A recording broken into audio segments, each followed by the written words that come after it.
Romans ने Britain पे 400 साल हुकूमत की, शानदार रोड्स और आलीशान किले बनवाए। ऐसा लगता था कि ये सिविलाइजेशन कभी खत्म नहीं होगी। फिर एक दिन 410 AD में एक मैसेंजर कांपते हुए हाथों से एक खत ब्रिटिश लीडर्स को पकड़ा के जाता है, जिसमें लिखा होता है, आज से आप अपनी जमीन की हिफाजत खुद करेंगे। हम ना तो फौजें भेज सकते हैं और ना ही कोई मदद। हम यहाँ से जा रहे हैं, गुड बाय। ये लेटर रोमन एम्परर होनोरियस ने लिखा था, जो अब दूर दराज के प्रोविंसेस को मजीद प्रोटेक्ट नहीं कर सकता, क्योंकि रोम पर 367 AD में पिक्ट्स, स्कॉटिश रेडर्स और सेक्सन्स ने मिलकर हमला किया, जिसको आज भी ग्रेट कॉन्स्पिरेसी के नाम से जाना जाता है। तो अब इन हालात में रोमन एम्परर सिर्फ रोम की हिफाजत कर सकते थे, यानी अब ब्रिटेन की सरहदों को प्रोटेक्ट करने वाले रोमन सोल्जर्स जा चुके हैं। ब्यूरोक्रेट्स जो लॉ और ऑर्डर संभालते थे, अब वो भी जा चुके हैं। 410 से 430 AD के दौरान शहर आहिस्ता आहिस्ता टूटने लगते हैं, किले खाली हो जाते हैं और लैटिन लैंग्वेज जो हुकूमत और कानून की जबान थी, वो रोजमर्रा की जिंदगी से खत्म होने लगती है। और उससे भी बदतर ये होता है कि इस अफरा तफरी के आलम में इमारतें,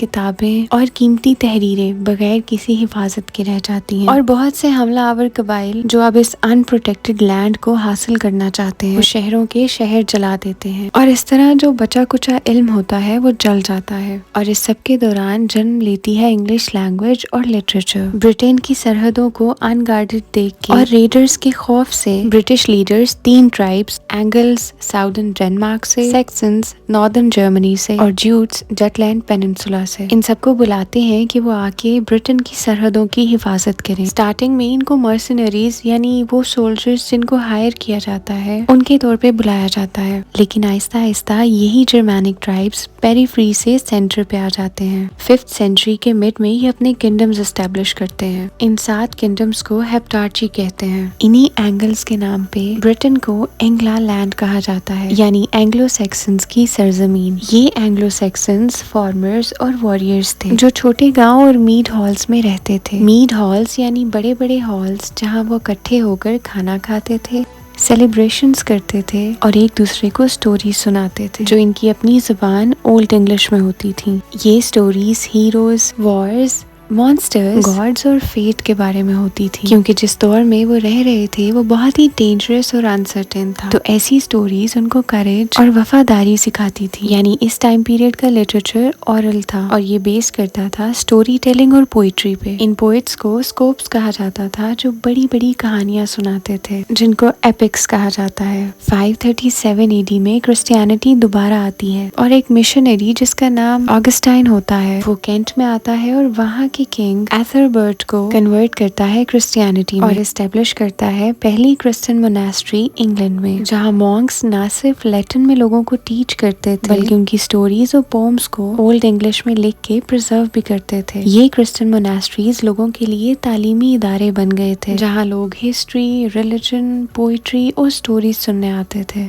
तो ये कहना बिल्कुल गलत नहीं है कि अगर क्रिश्चियन रिवाइवल ना होता तो ओल्ड इंग्लिश कभी सरवाइव न करती, लेकिन अभी तक भी बहुत सारा लिटरेचर ओरल था और जो पोम्स और स्टोरीज लिखी गई, उनका ओरिजिन और उनका राइटर किसी को मालूम नहीं था। और फिर 7th सेंचुरी में एक मोनास्ट्री जिसका नाम विटबाय था, वहाँ कुछ एक्स्ट्रा ऑर्डिनरी होता है। इंग्लिश लैंग्वेज को उसका पहला पोएट मिलता है, जो ना कोई स्कॉलर और ना कोई मॉन्क था, बल्कि एक अनपढ़ गवाला था, जिसका काम मोनास्ट्री की केटल की देखभाल करना था। ये है कैडमन, इंग्लिश लैंग्वेज का पहला पोएट, जिसको ना लिखना आता था, ना पढ़ना और ना ही ग्रामर के रूल्स पता थे, क्योंकि उस वक्त पोइट्री को रिसाइट करने का रवाज था। तो जब भी बारी कैडमन की आती थी, वो शेम से उस गैदरिंग को छोड़ के चला जाता था, क्योंकि उसे लगता था कि वो अनपढ़ है और वो किसी काम का नहीं। एक रात फीस्ट के दौरान जब हार्प कैडमन को पकड़ाया जाता है, तो क्योंकि वो गा नहीं सकता, इसी शर्मिंदगी से वो उठ के चला जाता और अपनी केटल शेड में जाके सो जाता है। इसी दौरान उसको एक ख्वाब आता है, जिसमें एक वॉइस उसे कमांड करती है कि वो गाए। कैडमन कहता है, व्हाट शैल आई सिंग?